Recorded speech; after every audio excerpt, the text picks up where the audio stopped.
Hey, family, it's your sister, Reverend Jocelyn here, and welcome to another episode of Faith on the Journey. If this is your first time tuning in, we welcome you. We are so glad that you are here and want you to know that we're committed to helping you strengthen your faith, heal your heart, and discover a sense of community. And we do so through a variety of ways by connecting you with a team of Christian counselors and offering trauma healing trainings across the country. You can learn about these resources and so much more by visiting our website at faithonthejourney.org. Again, that is faithonthejourney.org.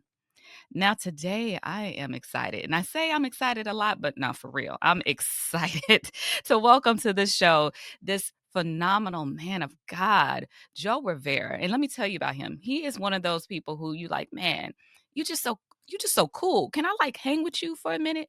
But he loves God and he has a very powerful testimony. Now I'm gonna give you a little bit about his bio here. Joe Rivera is a motivational speaker, life coach, goal crusher that he is, and paradigm shifter. Come on now, Joe. Now, he has a powerful testimony of overcoming adversity, and I want to tell it, but he could tell it so much better.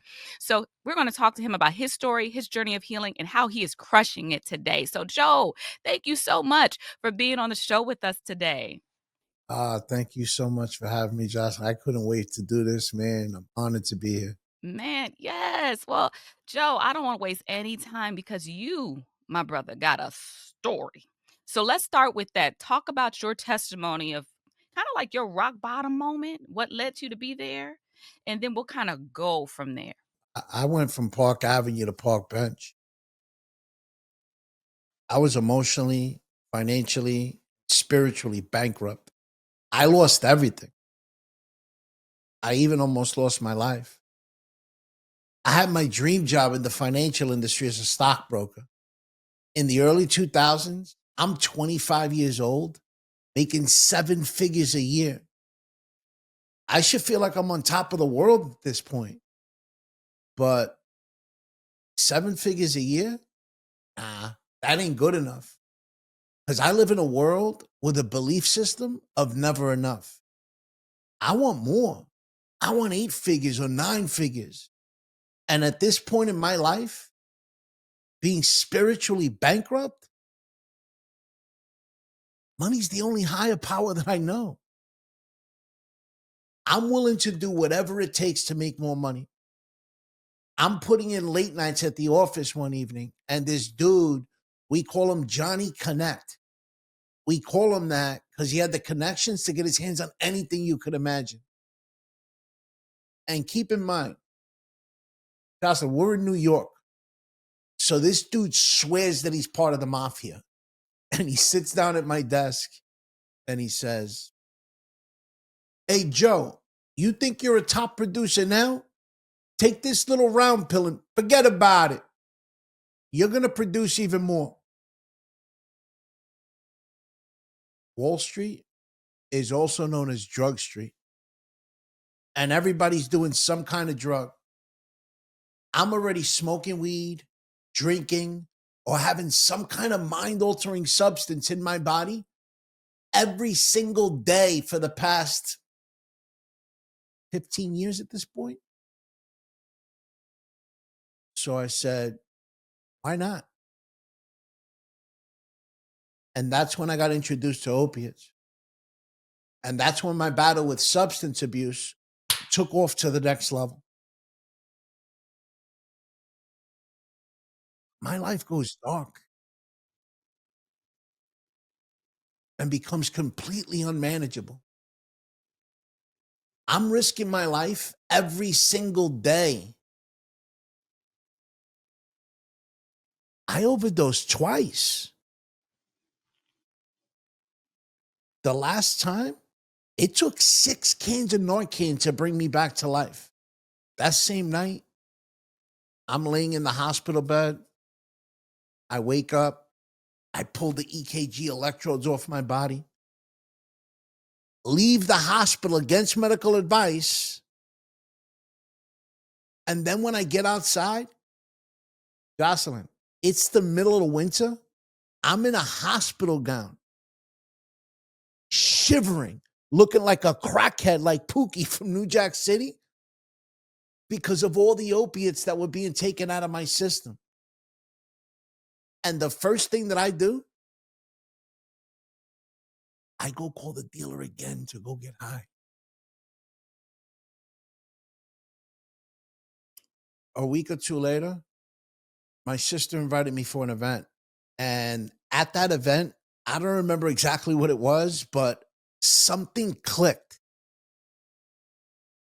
I looked at my sister, she looked at me, and we both started crying. She knew exactly what I was going to say. And then the words came out. The words my family was waiting to hear for over a decade. She said, I don't want to do this anymore, sis. I'm a shell of my true self. I'm tired of writing my obituary. I want to go back to creating a legacy again.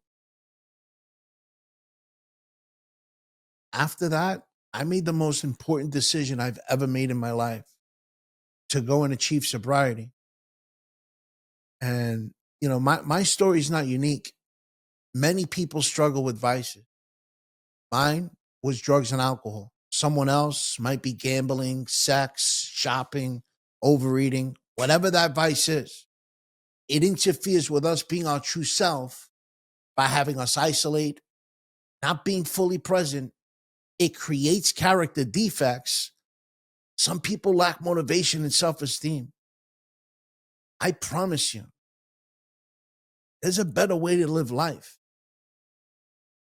It took me nearly a decade to regain control over the steering wheel of my life. Over the years, I've hired a lot of coaches and have done a lot of self help programs. Some have helped, some have not worked. However, I put together some powerful strategies that have helped me build a foundation to create my own destiny.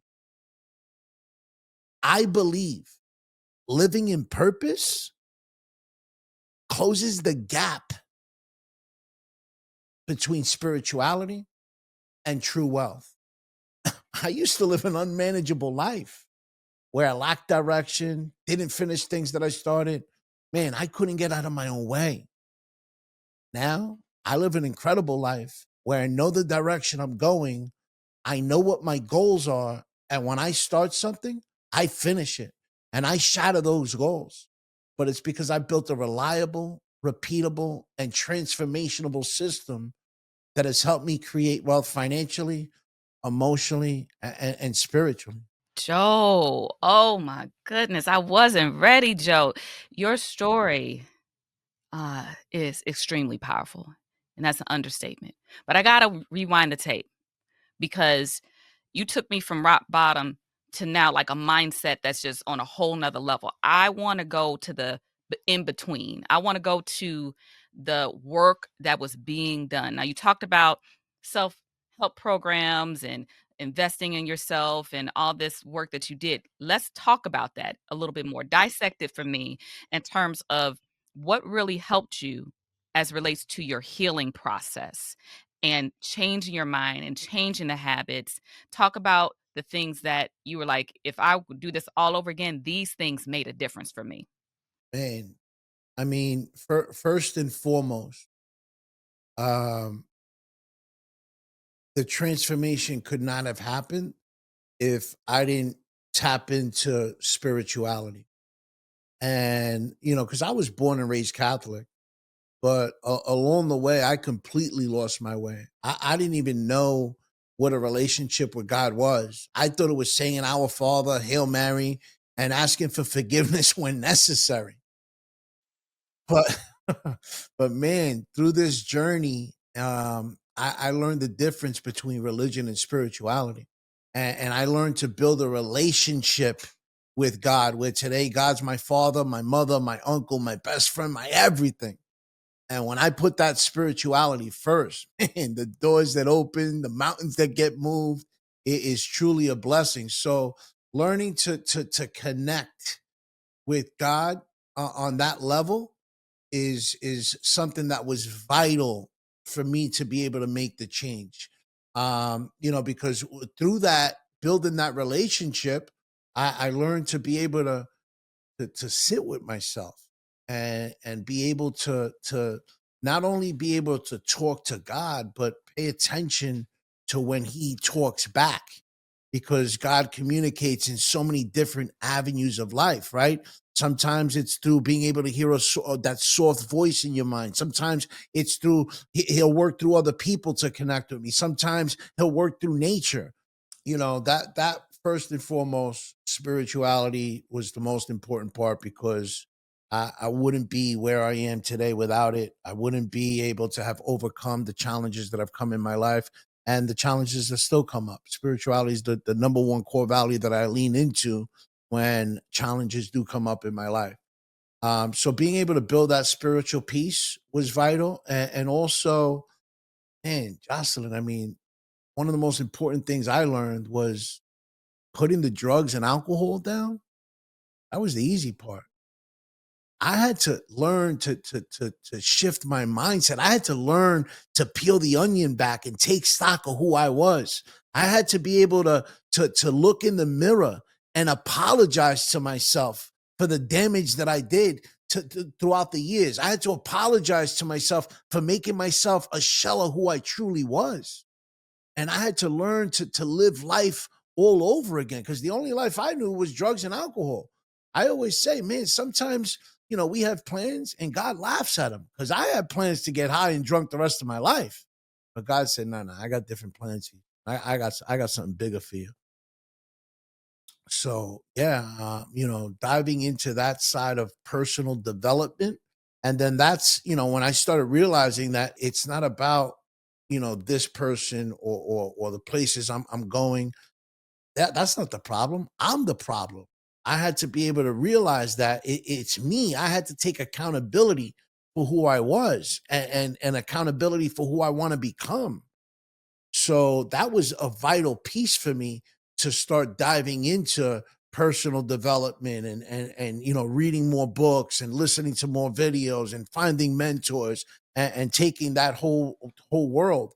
Was when I realized that, man, I gotta change who I am. That's key, Joe. I think that's the turning point, I believe, in anyone's life when they're able to just look at themselves in the mirror and just be honest about what they see, and realizing that they can make a change in their life as a result of it. And so I am very excited to hear about what God is doing in your life now and how you were able to reforge your life. We're going to talk about that too, because Joe got a hot podcast called Reforge Your Life. But we're going to take a quick commercial break. And then after the commercial break, you're going to learn more about Joe's amazing story. And so we'll be right back.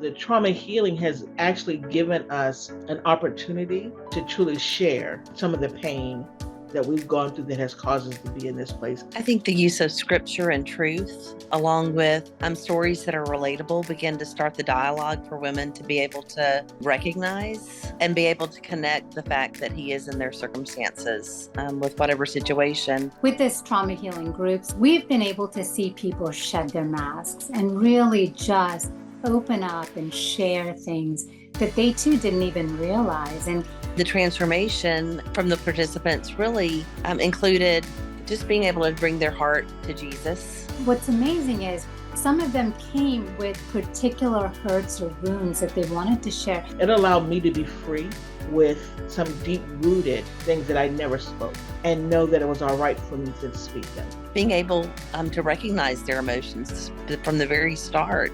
There was no judgment. It more or less said that this is okay, that this is what's needed.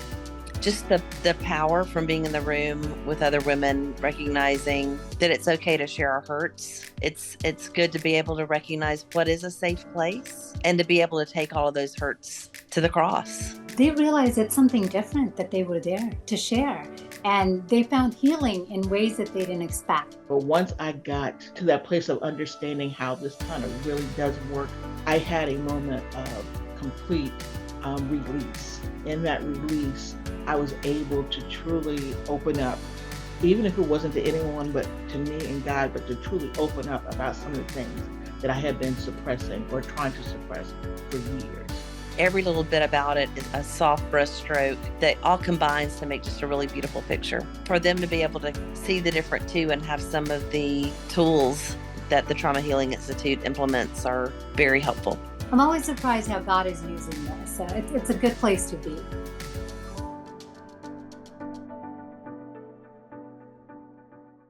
Welcome back from our commercial break. Boy, I tell you, Joe, the more and more I talk to you, the more and more I want to learn because I'm fascinated by the mental shift and the work that you have done to grow, to persevere. And as I was reading your bio, I was like, man, this man went from rock bottom for real, like out in the middle of the street shaking like Pookie, to growing a seven-figure business. So let's talk about that. What was that process like to rebuild your life in such a way? First off, I mean, I want to kind of touch on the fact that a lot of people get stuck on their past and allow their past to define who they are, and our past doesn't define who we are. You know, my past, I don't regret. A lot of people say, "Damn, do you have a regret?" And I'm like, you know what? No, actually, I don't, because I say thank you to substance abuse for making me the man that I am today. I say thank you to substance abuse for bringing me closer to God. I say thank you for substance abuse for helping me be able to walk and live in my purpose. You know, and after achieving sobriety, yeah, I was able to build another multi-million dollar business in the financial industry. And even though I was crushing it and living this incredible life, man, Jocelyn, something was missing. You see, because for years I kept asking God, after I achieved sobriety, I kept asking, I'm like, man, how do I give this back to you? I can't give it back to you in a physical form. You don't exist physically. There's not enough thank yous in the world to express the amount of gratitude that I have for you saving my life. Not just the 2 times that I overdosed. What about all those times that I drove home and I don't remember how I got home? Man, those aren't coincidences. Those are God incidences. And, you know, God kept telling me, said, so, yo, you know that story that you have inside, the one that I gave you, that story doesn't belong to you. I didn't give you that story for you to hold it inside. I gave you that story so that you could go create impact with it. I gave it to you so you could go be of service. I'm not going to argue with the man upstairs because I ain't never going to win. He's going to win that battle every time, all day, every day. And that's when I decided to build my coaching and speaking platform. And man, let me tell you, Jocelyn, there's no drug, no alcohol will ever give me that euphoric feeling that I get when I'm able to empower somebody and be of service. To me, that's the gift that keeps on giving. That's where I was able to find my purpose. So my mission is to empower business leaders and entrepreneurs around the world to overcome what they believe are their limitations so that they can live in purpose and close that gap between spirituality and true wealth. Because I believe that, you know, there's a misconception that goes on out there that you can't have you know, money and spirituality in the same breath. And you know, when people hear spirituality, they kind of have this misconception and confuse it with religion, and it's not the same. Religion and spirituality, two different worlds, right? Yeah, spirituality, we're talking about believing in something greater than myself that can help me unlock my fullest potential. In my case, I believe I call it God. Someone else might call it the universe, the infinite intelligence, whatever you believe, and really believing that that's the key to your success is a big part of spirituality. But spirituality is also about walking, living in your purpose because, man, we've seen it so many times. Just let's think famous people alone, right? That have all this money and then there's an emptiness inside. I mean, look at Robin Williams, Michael Jackson, Marilyn Monroe, right? And what happened? Why? Because something is missing. And that's just the famous people. What about the average, billionaire or millionaire that ends up jumping off a 52nd floor window and taking their life? Why? Because there's something missing.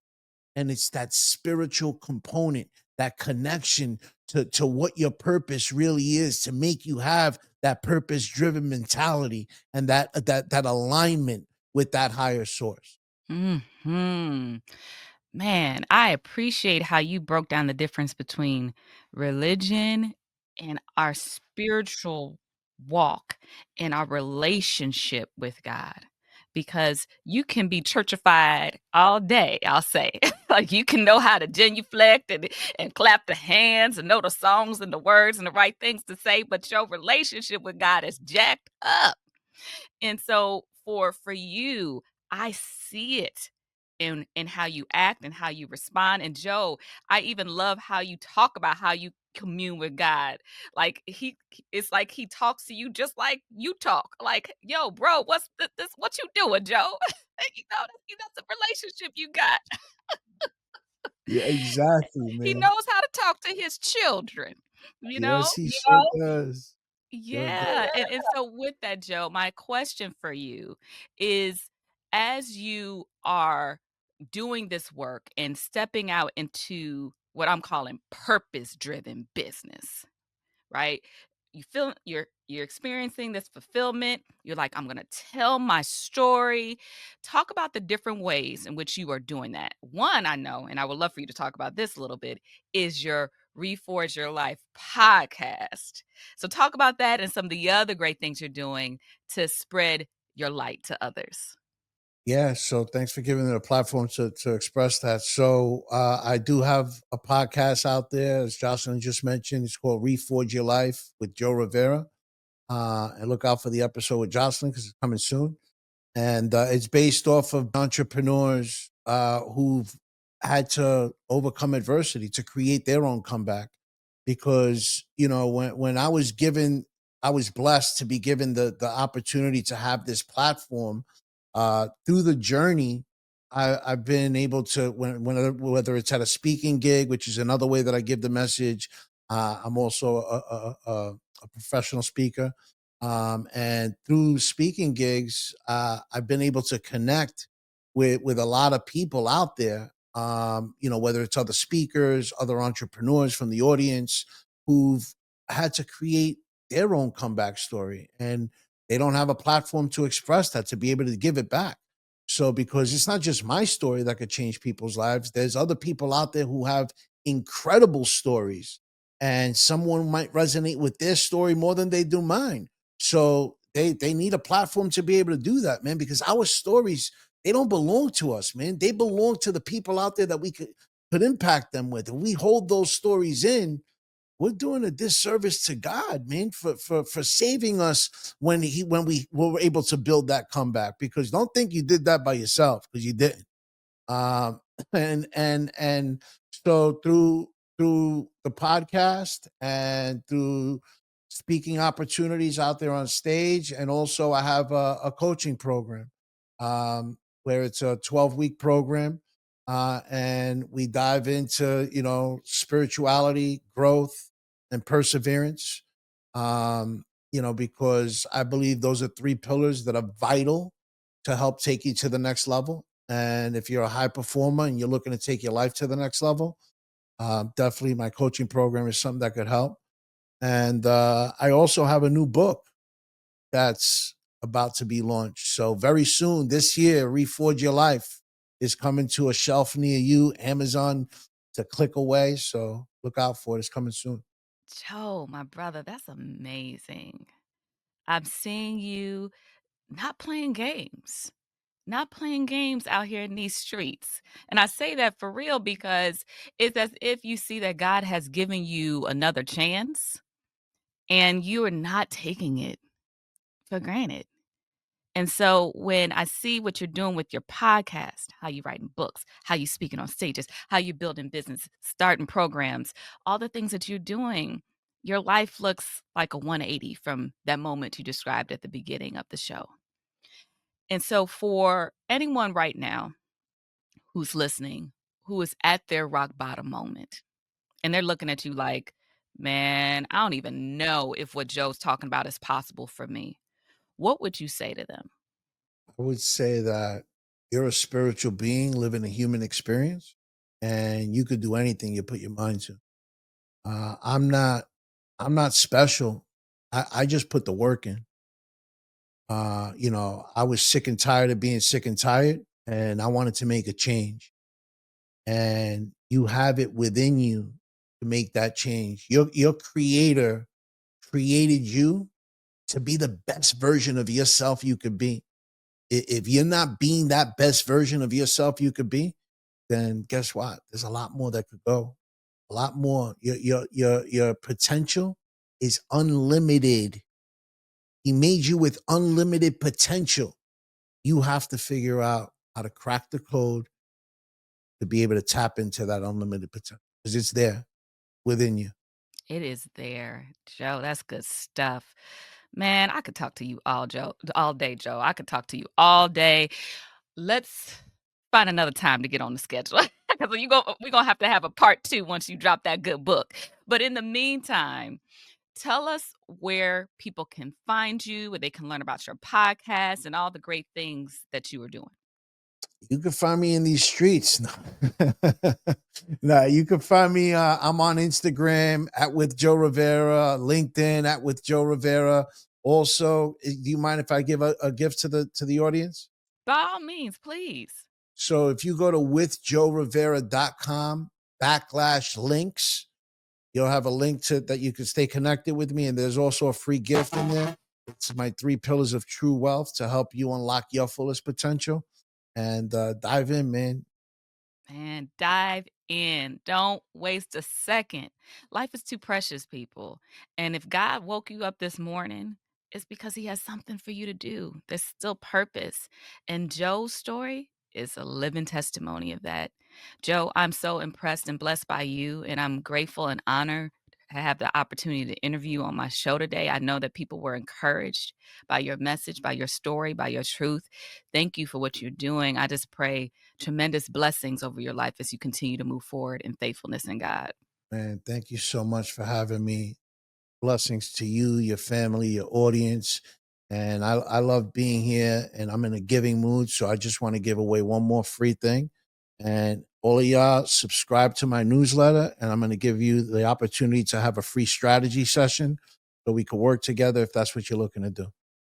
Yes, go ahead, do it, man. You see, he's living proof. He's walking the talk. And so be sure to subscribe, stay connected. I'll make sure to have all that information for you on how you can do those things and get his gifts in the show notes.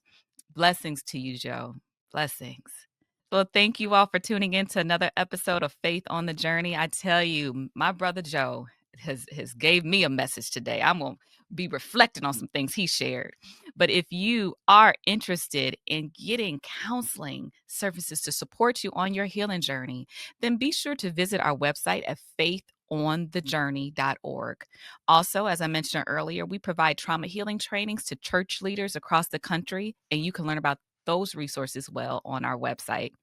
Lastly, if you love the show, which I can't see why you wouldn't, go ahead and subscribe if this is your first time watching. And also share this with a friend because you can't leave this good message just to yourself. That's selfish, right? It is selfish. If you know someone can benefit from what you benefited from, share. It don't cost you anything.